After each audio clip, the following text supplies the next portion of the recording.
Hello नमस्कार दोस्तों। आज रक्षाबंधन है और रक्षाबंधन के शुभ अवसर पर मैं आपको एक पेपर 1 का वीडियो दे रहा हूं। ये बहुत ही इंपॉर्टेंट है। जितने लोग पीजीटी की तैयारी कर रहे हैं, बहुत लोगों का तो एग्ज़ाम निकल चुका है, लेकिन बहुत सारे लोग हैं जिनका एग्ज़ाम बचा हुआ है, तो उनके पेपर 1 के लिए बहुत हेल्पफुल होने वाला है। एक पूरा सेट हम लोग लेकर आ रहे हैं और जो पहला वीडियो पेपर 1 का मैंने लाइव लिया था उसको आप लोगों ने बहुत प्यार दिया है और इस वीडियो को मैं उम्मीद करता हूं कि बहुत प्यार मिलेगा, क्योंकि बहुत काम का वीडियो है। एकदम आपका जो एग्ज़ाम में क्वेश्चन आने वाला है उसी पैटर्न पर ये तैयार किया हुआ है। ये हमारे यहाँ टेस्ट का क्वेश्चन था, इसलिए क्वेश्चन और आंसर दोनों किया हुआ नज़र आएगा। बट मैथमेटिक्स जो बाकी क्वेश्चन तो जीके जीएस का तो सारे लोगों के लिए मैं भी वही पढ़ाऊँगा, आप भी वही पढ़ेंगे। जीके जीएस का कोई माई बाप नहीं है इस दुनिया में, तो इसके लिए तो दिक्कत नहीं है। लेकिन जो मैथमेटिक्स के क्वेश्चन हैं, जो कंप्यूटर के क्वेश्चन हैं, उसको डिस्क्राइब करना हमारा पर्पस है। तो हम लोग एक बार रिवाइज कर लेंगे ताकि बहुत सारा चीज़ आपको याद भी हो जाएगा और आपके एग्ज़ाम में शायद काम भी दे दे। क्योंकि जीके जीएस का तो कोई गारंटी नहीं कहाँ से पूछेगा, बट मैथमेटिक्स का, कंप्यूटर का, ये सब का क्वेश्चन जो है वो बहुत काम देगा। रीजनिंग का क्वेश्चन भी बहुत हेल्प करेगा आपको। तो चलिए हम लोग वीडियो को स्टार्ट करते हैं। और अगर आप मेरे चैनल में नए हैं तो चैनल को सब्सक्राइब जरूर कर दीजिएगा और बेल बटन को ऑन कर दीजिएगा, ताकि इस तरह का वीडियो का नोटिफिकेशन आप तक जरूर पहुँचे। और झारखंड में जितने भी टीचर के एग्ज़ाम होगा, टीचिंग एग्जामिनेशन या कॉम्पिटिटिव एग्जामिनेशन होगा, चाहे वो कॉमर्स सब्जेक्ट के हो चाहे और किसी सब्जेक्ट के हो, हर सब्जेक्ट से रिलेटेड सारा इन्फॉर्मेशन इस चैनल पर मिलेगा। और साथ ही साथ हम लोग बहुत सारे कोर्सेज़ भी स्टार्ट करते हैं, उसकी भी जानकारी आपको इस चैनल पे मिलेगी। तो आप मेरे चैनल को सब्सक्राइब जरूर कर दीजिएगा। तो चलिए हम लोग स्टार्ट करते हैं। फर्स्ट क्वेश्चन, चूँकि एक सेट हमने कर रखा है तो ये सेट 2 है आपका, ये जो है आपका सेट 2 है। और देखते हैं सेट 2 में क्या क्वेश्चन है, किस तरह का क्वेश्चन है। लेवल थोड़ा तो टफ है, बट ठीक है अगर आप थोड़ा सा प्रिपरेशन साथ ही साथ कर रहे हैं। बहुत सारे लोग ऐसे हैं जो सचिवालय का प्रिपरेशन कर रहे हैं और भी कॉम्पिटिटिव एग्जाम का प्रिपरेशन कर रहे हैं, उनको तकलीफ़ नहीं होगा, उनका बहुत सारा चीज़ किया हुआ है। लेकिन वैसे लोग जो ये सब से दूर हैं, सिर्फ टीचिंग के लिए प्रिपरेशन कर रहे हैं या टीचिंग करियर में लगे हुए हैं, टीचिंग के काम में लगे हुए हैं, तो उनके लिए थोड़ा सा ये दूर होने वाला सब्जेक्ट हो जाता है। वो इससे थोड़ा दूर है तो उनको थोड़ा सा एक बार याद करना ज़रूरी हो जाता है। तो चलिए सेट 2 हम लोग आज डिस्कस करने जा रहे हैं। सेट 1 हम लोग कर चुके हैं पहले से, तो देखते हैं क्या क्या है सेट 2 के अंदर। तो पहला क्वेश्चन बोलता है कि हमारे देश के कुल भूमि क्षेत्रफल का वन क्षेत्र लगभग कितना है, यानी the forest area of the total land area of our country. मतलब पूरे भारत में जितना क्षेत्र है, हमारा क्षेत्रफल जितना है, उस क्षेत्रफल में कुल एरिया में जो है जंगल कितना है, उस वन क्षेत्र कितना है। तो 22% वन क्षेत्र है पूरे देश में, यानी हम लोग जितना हमारे पास लैंड है उसमें 22% हमारा जो ज़मीन है वो जंगल में चला गया है, बाकी ज़मीन पर हम लोग रहते हैं। बांग्लादेश की मौद्रिक इकाई क्या है, सब लोग जानते हैं, टका वहाँ चलता है। और पाकिस्तान में क्या चलता है, पाकिस्तानी रुपया चलता है, भारत में रुपया चलता है। और उसी तरह अगर हम श्रीलंका की बात करें, नेपाल की बात करें, तो सबका करेंसी अलग अलग है। बोलता है सूर्य ग्रहण कब होता है, तो सूर्य ग्रहण तब होता है जब चंद्रमा पृथ्वी एवं सूर्य के मध्य में आ जाती है, यानी जब चंद्रमा पृथ्वी और सूर्य के बीच में आ जाती है तो सूर्य ग्रहण लगता है। आगे बोलता है अरुण मिश्रा एक भारतीय हैं, किस लिए फेमस थे अरुण मिश्रा। तो अरुण मिश्रा मुक्केबाज भारतीय थे, मुक्केबाजी के कारण ये फेमस हुए थे। निम्नलिखित में से एक भारतीय आर्य भाषा नहीं है, इसमें से कौन है जो आर्य भाषा नहीं है। आंगिका, नागपुरी, सादरी, कोरबा। तो कोरबा आर्य भाषा नहीं माना जाता है। आगे है भारतीय संविधान के कौन से अनुच्छेद के अनुसार राष्ट्रपति यदि ऐसा महसूस करता है कि ऐसी गंभीर स्थिति उत्पन्न हो गई है कि युद्ध, बाह्य आक्रमण और विद्रोह के कारण भारत या इसके किसी क्षेत्र की सुरक्षा को खतरा है, तो पूरे भारत में या किसी हिस्से में आपातकाल प्रदान घोषित करने की अधिकार देता है। कौन सा अनुच्छेद है, अनुच्छेद 352 है, यही याद रखिएगा। इंदिरा गांधी ने अनुच्छेद 352 का इस्तेमाल करके इमरजेंसी लगा दिया था, आपातकालीन लगा दिया था। तो अगर राष्ट्रपति चाहे कि कोई ऐसा क्षेत्र भारत का है जो खतरे में है और उससे लगता है युद्ध या किसी बाह्य आक्रमण या किसी स्थिति में भी वहाँ खतरा हो सकता है, तो राष्ट्रपति जो अनुच्छेद 352 है उसका प्रयोग करके आपातकाल लगा सकते हैं। 7 बोर्ड है, इनमें से कौन से पूर्व राष्ट्रपति का जन्मदिन 15 अक्टूबर को मनाया जाता है। इसमें से 15 अक्टूबर को जन्मदिन किस राष्ट्रपति का मनाया जाता है, तो एपीजे अब्दुल कलाम का जन्मदिन 15 अक्टूबर को हुआ था। आगरा शहर की स्थापना किसने की थी, तो सिकंदर लोदी ने आगरा शहर की स्थापना की थी, सिकंदर लोदी, याद रखिएगा। निम्नलिखित में से कौन से वर्ष British east India company Bharat में स्थापित की गई थी, तो 1600 ईस्वी में स्थापित की गई थी, 1600 ईस्वी में। दिल्ली सल्तनत की स्थापना किसने की थी, तो कुतुबुद्दीन ऐबक ने की थी। दिल्ली सल्तनत की स्थापना कुतुबुद्दीन ऐबक ने की थी। किस गवर्नर जनरल ने भारत में रेलवे की शुरुआत की थी, तो लॉर्ड डलहौजी, ये तो सब लोग जानते हैं। हर साल राष्ट्रीय डॉक्टर का दिन कब मनाया जाता है, तो 1 जुलाई को डॉक्टर डे होता है। भारत के पहले स्वदेशी निर्मित विमान का नाम क्या है? सब लोग जानते हैं तेजस, हम लोग सबसे पहले अपने से बनाया तेजस। गांधी इरविन समझौता पर कब हस्ताक्षर हुआ था? 1931 में हुआ था। गांधी इरविन समझौता पर 1931 में हस्ताक्षर हुआ था। विमेन इंडियन प्रीमियर लीग 2023 में विजेता कौन सी टीम थी? तो मुंबई इंडियंस। हाल ही में सात्विक और चिराग की जोड़ी ने कौन सी प्रतियोगिता के पुरुष डबल में पहली बार स्वर्ण पदक जीता था? तो याद रखिएगा एशिया बैडमिंटन चैंपियनशिप में, यहाँ पे कलर करना छूट गया है लेकिन आप याद रखिएगा एशिया बैडमिंटन चैंपियनशिप में सात्विक और चिराग की जोड़ी ने पुरुष डबल में पहली बार स्वर्ण पदक जीता था। याद रखना एशिया बैडमिंटन चैंपियनशिप में, बाकी ये सब तीनों नहीं है। रिपोर्ट्स विदाउट बॉर्डर्स के वर्ल्ड प्रेस फ्रीडम इंडेक्स 2023 में भारत को कौन सा स्थान मिला था? 161वां स्थान मिला, 161। हाल ही में 42वां एशियान शिखर सम्मेलन कहाँ पे प्रारंभ हुआ था? तो इंडोनेशिया में एशियान शिखर सम्मेलन हुआ था इंडोनेशिया में। भारतीय प्रधानमंत्री नरेंद्र मोदी 28 मई 2023 को एक नए संसद भवन का उद्घाटन किया। उस दिन किसकी जयंती थी? तो जिस दिन नए संसद भवन का उद्घाटन हुआ उस दिन वीर सावरकर की जयंती थी। वीर सावरकर की जयंती के दिन नए संसद भवन का उद्घाटन हुआ था। हाल ही में लता दीनानाथ मंगेशकर पुरस्कार 2023 किसे प्रदान किया गया? तो लता मंगेशकर की जस्ट बहन को ही आशा भोसले को प्रदान किया गया। इनमें से किस भारतीय को wisdom cricketer of the year 2023 पुरस्कार दिया गया? तो हरमनप्रीत कौर को दिया गया था। फ्रीक्वेंसी की SI इकाई क्या है? तो फ्रीक्वेंसी को कैसे मापते हैं? तो हर्ट्ज में मापते हैं। आप लोग भी रेडियो देखे होंगे तो रेडियो में भी हर्ट्ज होता है। अल्ट्रासाउंड और इंफ्रासाउंड इनके द्वारा नहीं पहचानी जाती है। बोलता है कि इसमें से किसके द्वारा अल्ट्रासाउंड और इंफ्रासाउंड? तो ह्यूमन मतलब ये तीनों का हो सकता है, इसमें पहचान सकते हैं। तीन में से सभी के द्वारा हम लोग नहीं पहचान सकते हैं। मनुष्य हो गया, जानवर हो गया, चिड़िया हो गया, तीनों में से किसी के द्वारा अल्ट्रासाउंड और इंफ्रासाउंड को नहीं पहचाना जा सकता है। एक हल्के पीले रंग का द्रव्य जिसमें रक्त कण और प्लेटलेट मौजूद होते हैं उसे क्या कहा जाता है? यानी ऐसा पीला टाइप का रहता है, उसमें हल्का ब्लड रहेगा और प्लेटलेट्स रहेगा, उसको प्लाज्मा बोलते हैं। जब किसी को खून की कमी हो जाती है ना, तो खून को जनरेट करने में हेल्प करता है प्लाज्मा। ब्लड, कितना ब्लड, अगर मान ली किसी व्यक्ति के शरीर से ब्लड निकल गया तो कितना ब्लड उसको दिया जाएगा? तो उसमें देखिएगा डॉक्टर प्लाज्मा मांगता है कि आप प्लेटलेट्स हमको दे दो, ये सस्ता भी पड़ेगा और ये पीला कलर का होता है, ये ब्लड को क्रिएट करने में मदद करता है प्लाज्मा। आगे ऊष्मा का बहुत अच्छा संचालक कौन है? तो मेटल से हम लोग ऊष्मा को आसानी से संचालित कर सकते हैं। मनुष्य की आंत को अगर सीधी रेखा में रखा जाए तो उसकी लंबाई 10 मीटर होती है। आंत को अगर सीधा करके रख दिया जाए तो 10 मीटर उसकी लंबाई होती है। विशेष प्रकार के प्रोटीन जो कि शरीर में हमारे शरीर द्वारा रासायनिक प्रतिक्रिया घटित करने अथवा उसकी गतिशीलता के लिए उत्पन्न किए जाते हैं, उन्हें क्या कहते हैं? उन्हें एंजाइम कहते हैं। ऐसे प्रोटीन जो हमारे शरीर द्वारा रासायनिक प्रतिक्रिया घटित करने अथवा उसकी गतिशीलता को उत्पन्न करने के लिए किए जाते हैं उसे एंजाइम कहते हैं।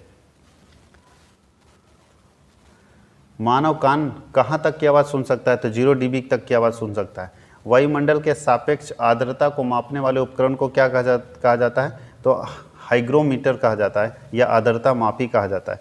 अब चलिए मैथमेटिक्स आ गया। 29 क्वेश्चन हम लोगों का GK और GS का था और GK GS का क्वेश्चन हम लोग देख लिया। अब हम लोग चलते हैं मैथमेटिक्स के क्वेश्चन पर। तो मैथमेटिक्स का क्वेश्चन तो छोटा छोटा करके हम लोग यहीं सॉल्व कर लेंगे। बोलता है किस साधारण ब्याज की दर पर 40 वर्षों में 2 लाख रुपया दुगना हो जाएगा? 2 लाख रुपया दुगना हो जाएगा, समझिएगा पहले। तो अगर प्रिंसिपल मेरा 2 लाख है तो 40 साल में वो दुगना हो जाएगा। तो अमाउंट मिश्रधन मूलधन अगर 2 लाख है तो अमाउंट क्या होगा? 4 लाख होगा दुगना। और टी बराबर दिया है 40 साल और रेट दिया हुआ है। अच्छा रेट पूछ रहा है, रेट क्या होगा? तो सिंपल सा बन तो गया। इसमें हम लोगों को ऐसा ही निकालना है। तो ऐसे ही बराबर क्या, साधारण ब्याज है, ध्यान दीजिएगा, चक्रवृद्धि ब्याज नहीं है। तो ऐसा ही बराबर क्या होता है? A minus P। तो इसका मतलब 4 लाख में 2 लाख जाएगा तो साधारण ब्याज क्या निकलेगा? 2 लाख। अब निकालिए रेट बराबर, रेट का फॉर्मूला क्या होता है? R बराबर होता है SI into 100 by P into T। तो SI हो गया 2 लाख, ज़्यादा हो गया 1 0, नहीं ठीक है, 2 लाख इंटू 100 और बटा P बराबर भी 2 लाख ही होगा मूलधन और 40। तो ये 2 लाख से 2 लाख कट जाएगा, 40 से इसको काटेंगे तो 2.5%। 2.5% पहला आंसर होगा 2.5%, याद रखना है इसको। तो फर्स्ट हम लोग देख लिए साधारण ब्याज का क्वेश्चन मैथमेटिक्स का, वो भी हम लोग सॉल्व कर लिए। अब चलते हैं 31 नंबर क्वेश्चन की तरफ। 31 नंबर क्वेश्चन हम लोग कैसे सॉल्व करेंगे, 31 नंबर क्वेश्चन की तरफ चलते हैं। तो क्या बोलता है 31 नंबर क्वेश्चन, लिख लिए इसको।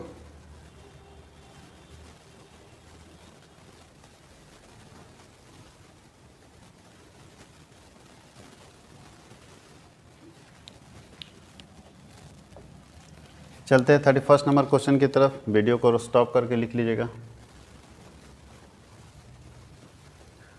बोलता है कि 3 साथी अखिल, भारती और कोहली ने व्यापार में, अखिल का इतना पूंजी है, भारती की इतना पूंजी है और कोहली का इतना पूंजी है, और पूरे बिजनेस में 1,93,800 का प्रॉफिट हुआ।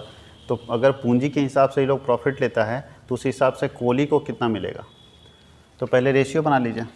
बताइए रेशियो क्या होगा, जो जितना पूंजी लगाया तो सब जीरो कट जाएगा, तो 16, 18 और 23 यही ना होगा।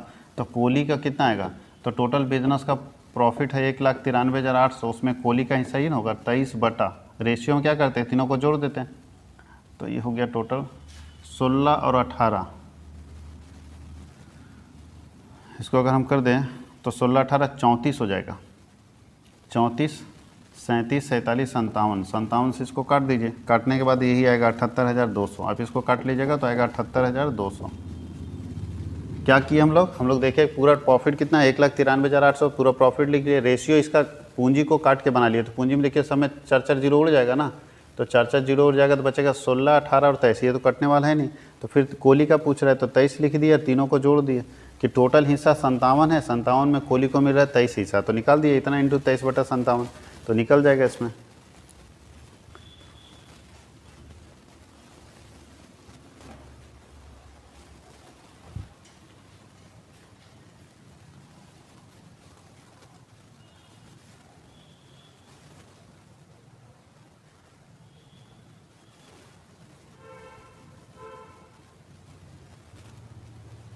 अब हम लोग चलते हैं नेक्स्ट क्वेश्चन की तरफ। नेक्स्ट क्वेश्चन में क्या बोल रहा है,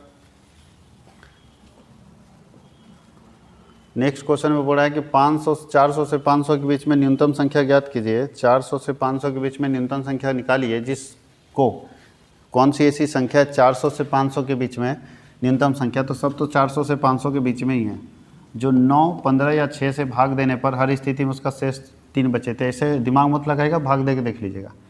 तो ऐसे इसमें भाग दे के देखिए, 9 से भाग देते हैं तो 9 × 5 = 45, इधर कट जाता है, 3 तो बचता नहीं शेष में। इसमें 9 से भाग दीजिए, 9 से भाग देते तो 447 है।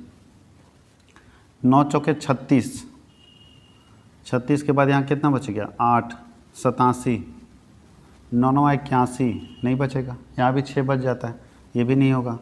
तो ये देखिए इसमें भाग दे के देख लीजिए। तो इसमें भाग दे के देखिएगा, दिमाग मत लगाएगा, पहले 9 से भाग दे के देखिए कि भाई हमारा 3 बचना चाहिए ना शेष में। अगर 3 शेष नहीं बच रहा है इसका मतलब गलत है वो। सबसे भाग दे के देखने की जरूरत नहीं, 1 से भाग देंगे क्योंकि तीनों से भाग देने से 3 बचना चाहिए, तो 1 से 3 बचना चाहिए ना। तो 9 से 3 बचेगा तो समझिए वो ठीक है। तब 15 से भी भाग दे के देखते, तब 6 से देखते। तो अकेले ये संख्या है जिसको तीनों से भाग देंगे तो 3 बचेगा। जैसे देखिए 9 में भाग दे रहे 453 को, तो कैसे होगा, तो 9 × 5 = 45, शेष कितना बच रहा है 3, पहला चीज़ हो गया। 15 में अगर भाग देंगे 453 को तो क्या होता है 15 × 3 = 45, कितना बचा 3 बचा। उसी तरह से अगर हम 6 से भाग देंगे 453 में तो 7 × 42, 3 3 33 हो गया। 6 × 5 = 30, कितना बच रहा है शेष में 3। तो तीनों स्थिति में शेष में 3 बच रहा है, तो इसका मतलब है 453 ही सही आंसर होगा, जिसमें हम तीनों संख्या से भाग देते हैं तो हमारा शेष हर स्थिति में 3 आता है। अगर सही से देखा जाए तो इस तरह से हम लोग यहाँ पे बनाएंगे, क्योंकि इस तरह के क्वेश्चंस में दिमाग नहीं लगाना है। इस तरह के क्वेश्चंस को उसी तरह से उसी की भाषा में सॉल्व कर देना है। जो जिस भाषा में समझता है उसी भाषा में उसको सॉल्व कर देना है।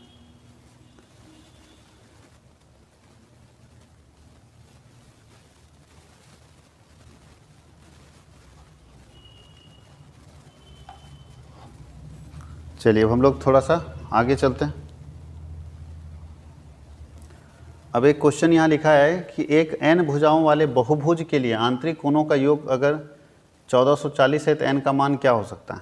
तो ध्यान दीजिएगा, n का मान इसका निकालने का तरीका अलग होता है। आप लोग अगर पढ़े होंगे तो याद होगा। ये निकलता है n - 2 180 डिग्री का होता है, बराबर इसका टोटल दिया सारे कोणों का योग 1440। तो n-2 बराबर क्या होगा 1440 और बट्टा 180, इससे कट जाएगा तो 18 को 8 बार में काटेंगे तो n-2 बराबर 8 हो जाएगा। तो n बराबर क्या होगा, n बराबर क्या हो जाएगा, इसलिए n बराबर हो जाएगा 10। तो इसका 10 सही आंसर होगा, कोनों का मान जो है 10 होगा।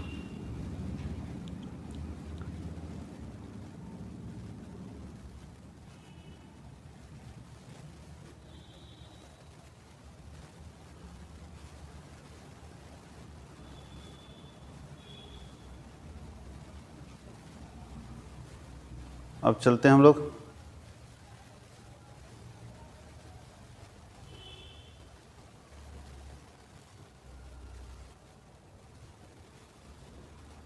एक क्वेश्चन पूछ रहा है किसी स्मारक की परछाई 65 मीटर लंबी है। कोई मान लीजिए स्टैचू बना हुआ है, स्टैचू बना है तो इसका जो इधर से लाइट पड़ रहा है तो इधर से लाइट पड़ रहा है तो इसका परछाई जो है ना 65 मीटर लंबा गया है, 65 मीटर। उसी समय मतलब जब ये था, जिस समय सूर्य मान लीजिए 4 बजे ये था, तो 4 बजे जब ये स्थिति था सूर्य का, तो उसी समय 5.5 मीटर ऊंचा एक पेड़ है नीचे में, यहीं पे एक 5.5 मीटर ऊंचा एक पेड़ है, 5.5 मीटर ऊंचा एक पेड़ था। इसका जब परछाई देख रहे थे तो उसका परछाई बन रहा था 8.25 मीटर, मतलब है कि सूर्य नीचे था तब ना परछाई उससे ज़्यादा लंबा बन रहा है। होता है कभी कभी परछाई हमसे भी ज़्यादा लंबा बन जाता है जब सूर्य नीचे आता है, जब सूर्य ऊपर आएगा तो मेरी परछाई कम बनेगी। तो बताइए अगर इतने लंबे पेड़ का परछाई इतना बड़ा बन जा रहा है तो जिसका परछाई इतना बड़ा है उसका हाइट कितना होगा, तो ऐसे निकालेंगे, खुद सोचिएगा, दिमाग लगाएगा। 5.5 मीटर जो पेड़ था उसका परछाई बना 8.25 मीटर, तो इसे और इंटू कर देंगे, कितना आता है 65 मीटर। तो ऐसे में कितना बनेगा, तो देखिए निकाल के बनाएगा तो 43.33 मीटर बनेगा। यानी खुद सोचिए जितना इसका हाइट है उससे ज़्यादा परछाई बन रहा है, तो ये ज़्यादा ना परछाई बना तो हाइट इसका कम होगा। तो कैसे निकालेंगे, तो यहाँ पे निकालेंगे, देख रहे हैं कि इतना आपका परछाई इतना बना तो यहाँ 1 का निकल जाएगा और फिर हम लोग इसको मल्टीप्लाई कर देंगे तो निकल जाएगा कैलकुलेट होके। तो आप इसको कैलकुलेट कीजिएगा तो मेरे ख्याल से आ जाना चाहिए 43.33। और नहीं तो इसको आप समानुपात के नियम से भी बना सकते हैं कि हाइट दिया हुआ है और परछाई को आप क्या बोल सकते हैं, शैडो। तो हाइट है 5.5 तो उसका शैडो बन रहा है 8.25, शैडो बन रहा है 65, तो हाइट होगा x, और x को हम लोग यहाँ पे करेंगे तो क्या होगा, x इक्वल टू, ध्यान दीजिएगा क्रॉस होता है, ये मल्टीप्लाई में जाएगा तो होगा 5 इसको यहाँ कर देते हैं, तो 5.5 इंटू 65 और बाई 5.5 इंटू 65 और बाई 8.25, तो वही ना हो गया सेम जो यहाँ आ रहा था। आप कैलकुलेट करेंगे तो ये आ जाएगा, ठीक है। तो इस तरह से भी आप इसको बना सकते हैं, सॉल्व कर सकते हैं शैडो वाला।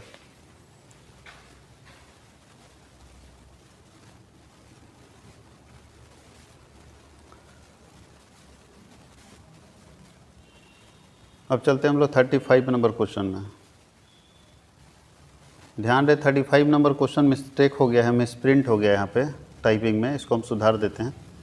इसका ओरिजिनल होना चाहिए था 35 नंबर क्वेश्चन का, आय इसका 5-4 के अनुपात में होना चाहिए था और खर्च इसका 3-2 के अनुपात में होना चाहिए। यहाँ थोड़ा सा मिस्टेक हो गया है, सुधार लीजिएगा आप लोग। इसका इनकम जो है वो 5-4 के अनुपात में है और खर्चा जो है 3-2 के अनुपात में है। बस ये दोनों ठीक कर लीजिएगा, बन जाएगा। अब सोचिए कि किसी व्यक्ति का यहाँ इनकम लिख देते हैं और यहाँ एक्सपेंसेस लिख देते हैं। आय का अनुपात क्या है, आय का अनुपात, इसका आय को हम लोग x मान लेते हैं 5x और इसका है 4x। पहला है क्या नाम है इसका, तेनाली, और दूसरा है राम। और खर्चा इसका कितना है 3x और 2x, और दोनों का अंतर जो है ना 5000 का है। बचत जो है दोनों का सोचिए, तो बचत कैसे निकलता है, income minus expenses equal to saving. तो income minus expenses equal to saving अगर निकलता है तो इससे एक इक्वेशन ना बन जाएगा। इनकम कितना है 5x माइनस खर्चा कितना है, सॉरी x लिख दिए, y है इसमें, खर्चा को y ना मान लेंगे। पहले तेनाली की बात करें, तेनाली की इनकम 5x, खर्चा 3y बराबर 5000। इसका इनकम है 4x और खर्चा है 2y बराबर 5000। अब इक्वेशन सॉल्व करने के लिए क्या करना होगा, तो 2 से इसको मल्टीप्लाई कर दीजिए, 3 से इसको मल्टीप्लाई कर दीजिए, तो कितना जाएगा, 2 से मल्टीप्लाई होगा तो 5 दूनी 10x, 10x माइनस 6y बराबर 10,000। इसको करेंगे तो 12x माइनस 6y बराबर 15,000। अब इसको सॉल्व कीजिए तो साइन चेंज होगा, इसको प्लस करना होगा, इसको माइनस करना होगा, इसको माइनस करना होगा, तो ये कट गया, तो ये बचेगा -2x और यहाँ बचेगा -5,000। तो इसलिए माइनस में तो ऐसे ही उड़ जाएगा। x बराबर क्या होगा 2500। तो x बराबर अगर 2500 होता है तो हमारा 5x है, कितना है, ध्यान दीजिएगा ये मंथली है, ये जो बचत है ना मंथली, और पूछ रहा है वार्षिक आय साल में कितना कमाएंगे।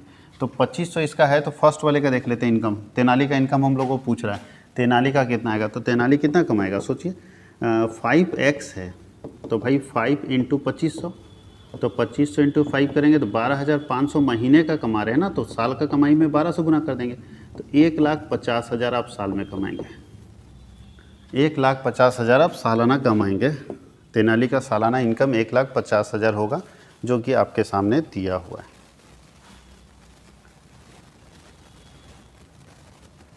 इसको आराम से लिखिए।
अब चलते हैं हम लोग आगे। अगला क्वेश्चन भी वही है 36 नंबर में। देखिए दो इक्वेशन आपके पास दिया है और दोनों इक्वेशन को सॉल्व करके निकालना है।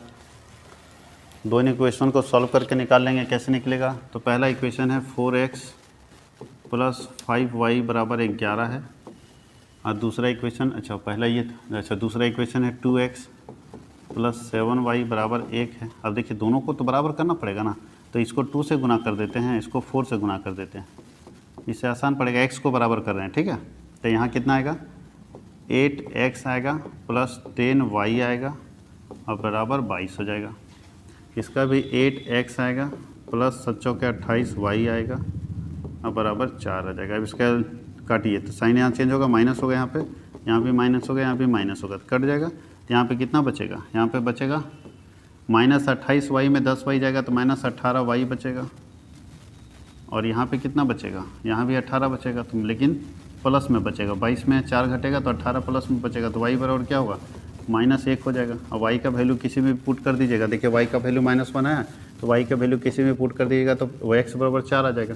आप पुट करके देख लीजिए, पहला इक्वेशन क्या बोलता था 4x + 5y बराबर 11, तो 4x + 5 और इंटू y का वैल्यू -1 है बराबर 11, तो क्या होगा 4x, ये देखिए -5 होगा ना, इधर जाएगा तो क्या होगा प्लस हो जाएगा, तो 11, और ये पर माइनस वाला इधर जाएगा तो प्लस हो जाएगा 5। ठीक से ध्यान दीजिए, 5 को -1 से करेंगे -5 और -5 को बराबर को उधर धकेल देंगे तो +5, इसलिए यहाँ पे 4x बराबर क्या हो जाएगा 16 हो जाएगा, इसलिए x बराबर क्या हो जाएगा 4 हो जाएगा। तो x का वैल्यू 4 निकल गया और y का वैल्यू जो है वो -4 निकल गया, तो ये आंसर सही होगा 4 और -1, ये इस हिसाब से आप बना सकते हैं।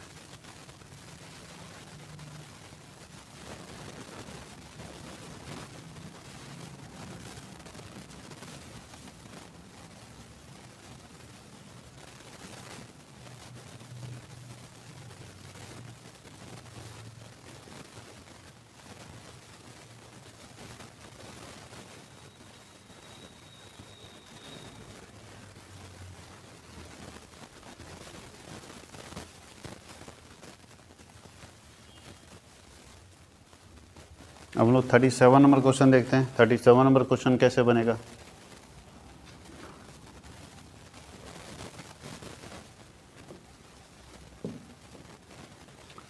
बोलता है एक समलंबाकार मैदान है,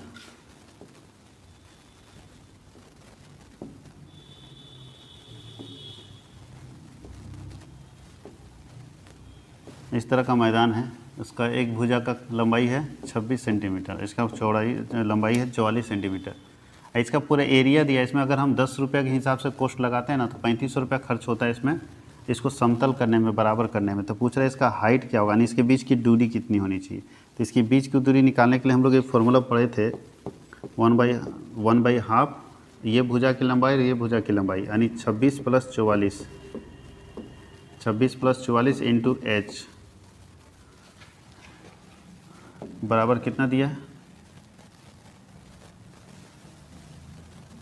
दोनों भुजा की लंबाई दिया हुआ आपके पास, बराबर दिया है 350।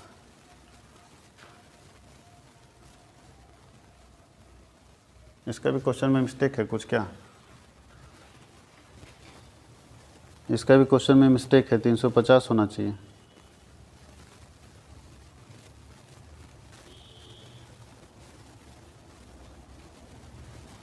$3500 जो दिया हुआ है ना, 350 होना चाहिए यहाँ पे। 10 रुपये के हिसाब से इतना पड़ता है। अच्छा, ठीक है 3500 रुपये खर्च है, 10 रुपये के हिसाब से खर्च है, इसका मतलब 350 स्क्वायर फीट होगा। 10 रुपये प्रति सेंटीमीटर की दर से 35 रुपया खर्चा होता है। कितना सेंटीमीटर है टोटल एरिया, तो 10 रुपये अगर खर्चा मतलब 10 रुपये के रेट से 3500 बनता है, तो 10 से भागा देंगे, इसका मतलब 350 सेंटीमीटर है। तो 350 सेंटीमीटर यहाँ पे चला जाएगा। अब ये देखिए 1/2 यहाँ पे इंटू में इधर चला जा सकता है, तो 1/2 को इधर करेंगे तो कितना आएगा, इसको जोड़ेंगे तो कितना आता है, 70 h आता है, बराबर 350 और इधर इंटू में चला जाएगा डिवाइड वाला, तो होता है 70, हाइट बराबर 700। इसीलिए हाइट बराबर क्या निकल जाएंगे, 700/70 कर देंगे तो 10 सेंटीमीटर निकल जाएगा। तो 10 सेंटीमीटर निकलेगा हम लोगों का हाइट। यहाँ पे सेंटीमीटर कर दीजिएगा, 10 सेंटीमीटर हाइट निकल जाएगा। इसका हाइट 10 सेंटीमीटर होगा, तभी इसका एरिया 350 स्क्वायर फीट होगा। ठीक है, 350 सेंटीमीटर एरिया होने के लिए इसका 10 सेंटीमीटर होना ज़रूरी है, तभी 350 आएगा। और 350 रुपये आएगा, 10 रुपये पर सेंटीमीटर हमारा खर्चा पड़ता है, तो उस हिसाब से 3500 रुपये मेरा खर्चा पड़ जाएगा। लिख लीजिए इसको।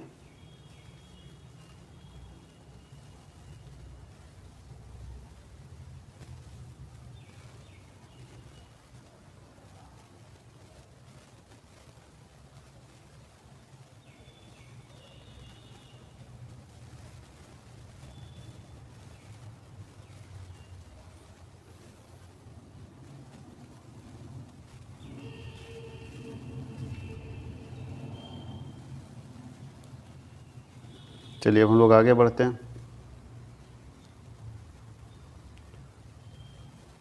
अब हम लोग को रीजनिंग थोड़ा पूछ दिया, अब रीजनिंग को ध्यान दीजिए क्या लिखा है। यदि पीटर क्वीटर से लंबा है, पीटर लंबा है किससे, क्वीटर से, यानी क्वीटर से लंबा पीटर है। राजीव पीटर से नाटा है, राजीव जो है वो पीटर से भी नाटा है, राजीव यही होगा। और सुरेश दिनेश से लंबा है किंतु क्वीटर से नाटा है। सुरेश जो है दिनेश से लंबा सुरेश है, लेकिन क्वीटर से नाटा है, तो क्वीटर से छोटा मतलब इधर ही रह गया। तो सबसे लंबा कौन है, सबसे लंबा तो पीटर है ना होगा, क्योंकि पीटर से सब नीचे जा रहा है। ठीक से समझिएगा, तो पीटर ही सबसे लंबा होगा। सिर्फ ठीक से समझना और कुछ नहीं करना है, बस एक जगह लिखते चले जाना है, अपने आप समझ में आ जाएगा कौन हाईएस्ट है कौन लोवेस्ट है। इस लाइन को समझना पड़ेगा, है ना। चलिए एक और क्वेश्चन है नीचे, सेम है, लॉजिकल, ध्यान दीजिएगा। रीजनिंग का ध्यान से समझ पढ़िएगा तो समझ में आ जाएगा क्या है, किसके बारे में बोल रहा है। पढ़िए, यदि किसी परीक्षा में पृथ्वी ने ऋत्विक से अधिक अंक प्राप्त किया, यानी पृथ्वी ज़्यादा अंक प्राप्त कर रहा है ऋत्विक से, ऋत्विक नीचे है, ठीक है। यामिनी ने दीपन के बराबर अंक प्राप्त किया, यामिनी और दीपन जो है वो बराबर अंक प्राप्त किया है। यामिनी जो है और दीपक जो है वो बराबर अंक प्राप्त किया है, ठीक है। लता ने मीनू से कम अंक प्राप्त किए, लता जो है वो, यहाँ लता मीनू है ही नहीं, चलिए कोई बात नहीं। लता जो है वो मीनू से कम अंक प्राप्त किया, यानी लता जो है मीनू से कम अंक प्राप्त किया, मीनू से कम अंक प्राप्त किया लता, है ना। लता ने मीनू से कम अंक प्राप्त किए, ठीक है। तो इसका मतलब मीनू का ज़्यादा नंबर होगा, लता का कम नंबर होगा, तो लता नीचे जाएगी। और ऋत्विक ने यामिनी से अधिक अंक प्राप्त किए, ऋत्विक कौन है, ऋत्विक जो है यामिनी से ज़्यादा प्राप्त करा है, इसका मतलब यहाँ यामिनी यहाँ होना चाहिए, ठीक है। इसका बॉस ये ध्यान दीजिएगा, ऋत्विक ज़्यादा है यामिनी कम है, तो यामिनी यहाँ पे आएगी नीचे, नीचे यामिनी। इसका मतलब है ये सिचुएशन है कि सबसे ऊपर P है, फिर R है, फिर यामिनी है, और यामिनी के बराबर D है, ठीक है। और ये जो है क्वेश्चन में आगे पढ़ते हैं। द्वितीय की नामनी से मीनू ने दीपन से कम अंक प्राप्त किए। मीनू ये है मीनू, तो मीनू दीपन से, दीपन ऊपर था, ये इतना पगलाया। अच्छा दीपन ऊपर है, यामिनी ने दीपन से, यामिनी और दीपन किधर है, ये वाला। मीनू ने दीपन से कम अंक प्राप्त किए, इसका मतलब मीनू यहाँ पे आएगी और मीनू से भी नीचे, ध्यान दीजिएगा, मीनू से भी नीचे लता है, लता यहाँ आएगी। तो पूछ रहा सबसे कम अंक प्राप्त कौन किया, सबसे कम अंक लता प्राप्त किया। ठीक से समझना है लॉजिक को, अगर आप समझ गए लिख के तो आपको दिक्कत नहीं होगा, और नहीं समझे तो फिर मारना मुश्किल हो जाएगा आपके लिए। समझना है कहानी को, कौन किसके नीचे आता है, साइड में लिख के उसको सीक्वेंस बना लिया और देखिए सबसे नीचे लता है, तो सबसे नीचे लता और सबसे ऊपर अगर बोलता तो ये पी है, पी का मतलब पृथ्वी, ठीक है, पी का मतलब पृथ्वी।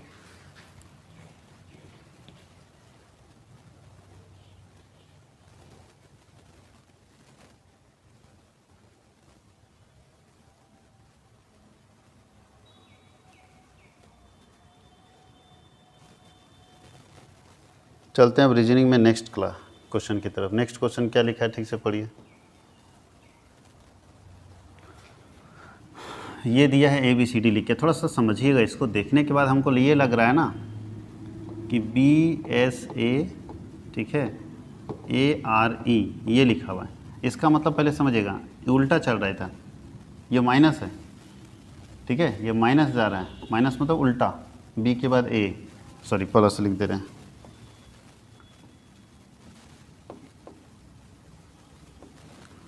यहाँ पे पहला वाला में -1 जा रहा है, फिर RS ये भी तो माइनस जा रहा है, और EA आ गया ना,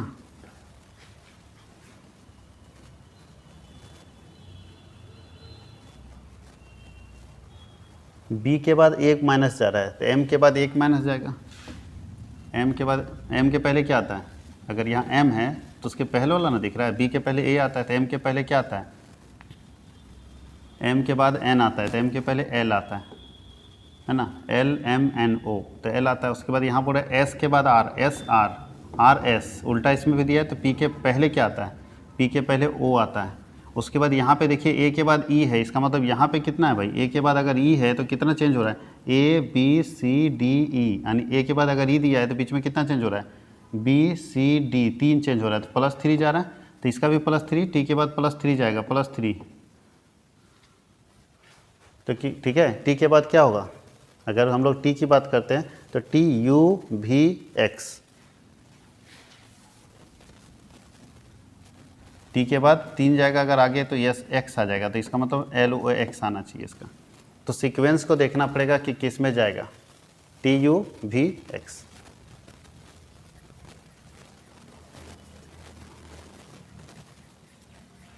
ये हम लोगों का सिचुएशन यहाँ पे है, तो इसलिए LOX इसका सही होगा, क्योंकि रीजनिंग में आपको देखना है कि पहला लेटर कैसे जा रहा है, दूसरा लेटर कैसे जा रहा है। जैसे यहाँ पे ग्राउंड दिया हुआ है, इसको कोडिंग करना है, कैसे कोडिंग करेंगे, ये तो लगता आसान है, ग्राउंड को लिख दिया है RGUODN, अच्छा बहुत आसान है। देखिए दूसरा वाला पहले बदल दिया खाली, बस RGUODN, RGUO यहाँ O, ठीक है, RGUO और DN, RGUO और DN, ठीक तो है। हम लोग भी इसी तरह बदलेंगे, टेम्पल को TE को लिखो ET, MP को लिखो PM और LE को लिखो EL। देखिए कहाँ है ETPMEL, ETPMEL, 4th नंबर है इसका सही आंसर, ठीक है, ETPMEL। जस्ट दो लेटर को खाली पलटा है, इसमें दो लेटर को सिर्फ पलट दिया है, पहला का 2 लेटर, सेकंड का 2 लेटर, यानी दो लेटर करके पलट दिया। देखिए ये दोनों लेटर को पलट के लिखा, ये दोनों हो गया, ये दोनों लेटर को पलट के लिखा, ये दोनों हो गया, ये दोनों लेटर को पलट के लिखा, ये दोनों हो गया। तो उसी तरह हम भी दो लेटर को पलट दे रहे हैं, TEMPLE, तो हमारा आंसर आ गया। ये सब कोडिंग बहुत ईजी है, वो सब वैसा कुछ नहीं है, थोड़ा सा बेसिकली ध्यान देने की ज़रूरत है। अगर प्रैक्टिस छूटा हुआ है तो आपको थोड़ा पढ़ना पड़ेगा, है ना। अब देखिए कोडिंग लिखा है, क्या बता सकते हैं क्या आ सकता है इसका, बोलता है, सॉरी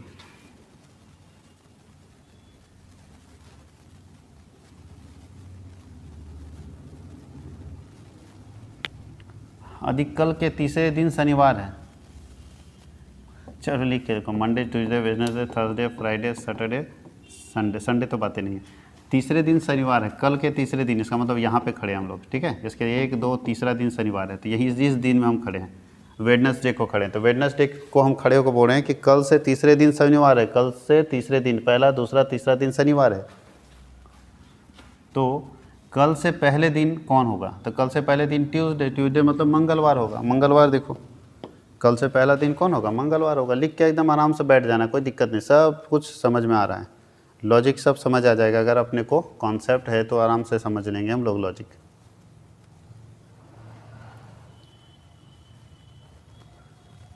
राघव की सासू के पोते, ध्यान दीजिए थोड़ा सा, राघव की सासू के पोते की माँ, ये बड़ा डेंजर लिखा है जी। हम लोग रिलेशन में एक चीज़ देखते हैं कि जो हमारे से ऊपर वाला रिश्ता वाला होगा ना ऊपर भेजेंगे, हमारे से नीचे वाला रिश्ता होगा उसको नीचे भेजेंगे। तो राघव यहाँ है, राघव उसके सासू, तो सासू ऊपर जाएगी, सासू लिख देते हैं, के पोते, सासू का पोता नीचे जाएगा तो सासू का पोता नीचे जाता है, ठीक है, पोता। अच्छा, सासू के पोते की माँ, मतलब ये राघव के सासू के पोते की माँ, तो पहले सासू की बात करें, इसके पोते की माँ इसके बहू कहलाएगी, इसके पोते, किसी भी लेडी के पोते की माँ उसकी बहू कहलाएगी, तो इसकी बहू है ये, बहू, ठीक है। पोते की माँ का बेटा, अरे पोते की माँ का बेटा यानी बहू का बेटा राघव से क्या रखेगा, तो राघव को बेटे ना लगेगा जी। राघव यहाँ है, इसकी सास की बहू का बेटा, तो इसकी सास की बहू का बेटा, इसका तो बेटा ही ना लगेगा, अरे साला का बेटा लगेगा, लेकिन बेटा ही मानेंगे क्योंकि ससुर तो लगेगा नहीं, साला का बेटा ससुर होता है, साला का बेटा पिता भी नहीं होता, साला का बेटा भाई भी नहीं कहलाता है, तो साला का बेटा बेटा ही होगा ना, मेरा अपना नहीं होगा, साला का है लेकिन बेटा होगा। ये रिश्ता यहाँ पे हम लोग कहलाएंगे। बोलता है दिए गए विकल्प से अलग शब्द चुने, तो पंखा, एयर कंडीशनर, डेजर्ट, कूलर। तो ये झूमर एक नया चीज़ आ जाता है, तो आप अपने पहचान लोगे कि तीनों ठंडा करने वाला है।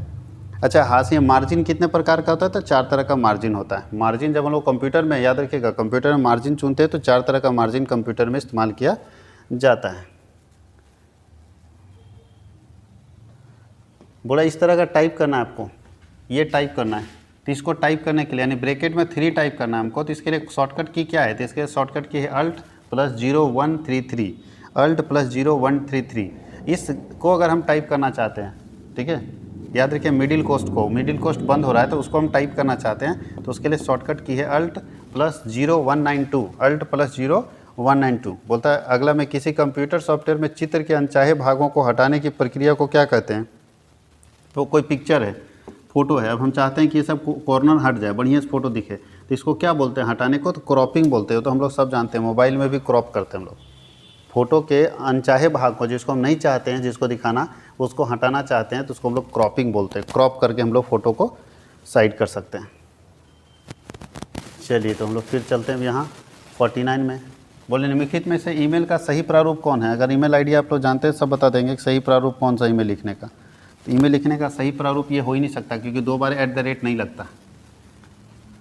www ईमेल में नहीं लिखा जाता, वेबसाइट में लिखा जाता है। name.website.com नहीं लिखेगा, .com होता ही नहीं, यहाँ पे हम लोग लिखते हैं ये name@website.info, ये होगा सही। तो दिक्कत है। दूसरा, निम्नलिखित में से किसमें सबसे कम मात्रा में स्टोरेज होता है। इसमें से सबसे कम मात्रा में स्टोरेज कहाँ होता है, सबसे छोटा स्टोरेज कौन होता है, बाइट होता है। इससे भी छोटा अगर यहाँ बीट देता ना, तो बीट हम लोग मार देते हैं। इससे भी छोटा होता है बीट के बाद होता है बाइट, बाइट के बाद होता है किलोबाइट, किलोबाइट के बाद होता है गीगाबाइट, गीगाबाइट के बाद क्या होता है टेराबाइट। तो अगर बीट ऑप्शन देता है तो बीट सबसे छोटा यूनिट है। स्टोरेज मतलब समझ रहे हैं, मेमोरी, मोबाइल वाला। बोकारो अपनी लौह अयस्क की आपूर्ति किस खदान से प्राप्त करता है, ठीक है, केवनझार खदान से बोकारो अपनी लौह अयस्क की पूर्ति करता है। झारखंड में इस जनजाति के लड़के और लड़कियों के लिए जंतर के रूप में महत्वपूर्ण कोई दूसरा त्यौहार नहीं हो सकता। जनजाति की पहचान करें। उरांव के लिए, उरांव जनजाति है जिसके लिए सबसे मुख्य त्यौहार होता है जंतर। सरहुल मुंडा जनजाति का उत्सव कहलाता है कौन से, तो बा पर्व कहलाता है। बा पर्व, सरहुल जो है मुंडा जनजाति के लिए बा पर्व कहलाता है। झारखंड में बिरहोर जनजाति लोगों के निवास स्थान के रूप में क्या जाना जाता है? तो तोंडा जाना जाता है। क्या जाना जाता है? तोंडा। एक बात और ध्यान रखिएगा, बिरहोर एक ऐसी जनजाति है जो केवल झारखंड में पाई जाती है। बिरहोर एक ऐसी जनजाति है जो केवल झारखंड में पाई जाती है। बिरहोर जनजाति नहीं, बाकी जनजातियाँ भारत के सारे हिस्से में मिलेगी, लेकिन बिरहोर जनजाति सिर्फ झारखंड में मिलती है। इस बात को ध्यान रखिएगा, बहुत बार पूछता है। 2000 में झारखंड के निर्माण के बाद से 6 मुख्यमंत्रियों में झारखंड मुक्ति मोर्चा के कितने थे? 6 बार मुख्यमंत्री बने हैं 2000 ईस्वी में, जब झारखंड अलग हुआ तब से लेके। तो उसमें से जेएमएम के कितने बार बन चुके हैं? तो 2 बार, और दोनों बार शिबू सोरेन ही बने थे। झारखंड के दूसरे मुख्यमंत्री अर्जुन मुंडा राज्य के किस क्षेत्र से आते हैं? जो दूसरे बार मुख्यमंत्री बने थे अर्जुन मुंडा, वो राज्य के किस क्षेत्र से? तो खरसावां विधानसभा से वो चुने जाते हैं। झारखंड में दूसरी बार राष्ट्रपति शासन किस वर्ष लगा था? 2010 में लगा था, जून में, 2010 जून में। झारखंड में भारी इंजीनियरिंग निगम लिमिटेड, जिसको हम लोग heavy engineering corporation limited, HEC हम लोग के नाम से जानते हैं, वो कहाँ पे स्थापित है? तो सारे लोग जानते हैं HEC हम लोग रांची में स्थित है। बोकारो स्टील प्लांट किस वर्ष स्थापित हुआ था? तो 1964 में बोकारो स्टील प्लांट स्थापित हुआ था। निम्नलिखित में से कौन सा प्रमुख बीज झारखंड में उगाया जाता है? सरसों सबसे ज़्यादा झारखंड में उगाया जाता है। अभी पूरा कहानी बोलता है, नीचे गद्यांश को पढ़कर पूछे गए प्रश्न को उत्तर दीजिए। तो ये सब आप लोग गद्यांश वाला पढ़ लीजिएगा। आगे जितना भी क्वेश्चन गद्यांश का पूछेगा सब गद्यांश का ही क्वेश्चन है। तो जिनके पास ये है सेट वो आराम से कर लीजिए, जिनके पास नहीं भी है वो चाहेंगे तो टेस्ट हमारे यहाँ ज्वाइन कर लीजिए पेपर 1 का, तो आपको टेस्ट में ये सारा मिल जाएगा। बाकी यहाँ पे सब कुछ दिया हुआ है, पढ़ के आपको करना है। इसके अलावा बहुत सारा पूछ रहा है, वह थक कर सो गया, वाक्य में थक कर क्या है? पूर्वकालिक क्रिया है। ऐसा बहुत सारा क्वेश्चन है। सरोवर का संधि विच्छेद क्या होगा? सरह व जोड़ वर मन प्लस अनुकूल का संधि विच्छेद में क्या होगा? अगर हम लोग इसको संधि विच्छेद कर रहे हैं ना, अलग अलग ना कर रहे हैं, इसको अगर योग करेंगे, एक साथ जोड़ के लिखेंगे तो मनोनुकूल होता है। चतुर्भुज किस समास का उदाहरण है? अव्ययी भाव समास का उदाहरण है। ये सब आप पढ़िएगा। और उपसर्ग से बना हुआ है क्या क्या है? प्राचीन मान्यता के अनुसार संज्ञा कितने प्रकार के होते हैं? 5 प्रकार के। फल निम्न में से कौन सी प्रकार की संज्ञा का उदाहरण है? द्रव्यवाचक संज्ञा का उदाहरण है। फल द्रव्यवाचक संज्ञा का उदाहरण है। तो ये सब कुछ बेसिक्स है जो कि आपको इसमें तो स्टोरी पढ़ के, गद्यांश पढ़ के आपको करना है। बाकी जो मैथ्स का क्वेश्चन था, रीजनिंग का क्वेश्चन था, कंप्यूटर का क्वेश्चन था, जीके का क्वेश्चन था और जीएस का क्वेश्चन था, उसको हम लोगों ने बहुत अच्छे तरीके से क्लियर कर लिया। तो कैसा लगेगा आपको ये पूरा वीडियो? कैसा लगा? ध्यान से अगर देखने के लिए आप लोगों को बहुत बहुत धन्यवाद। आप कमेंट करके जरूर लिखेंगे वीडियो कैसा लगा, जरूर कमेंट करेंगे ताकि हम लोगों का मोटिवेशन और बढ़े और हम लोग 1-2 वीडियो और बना के आपके सामने लेकर आएँ। Thank you.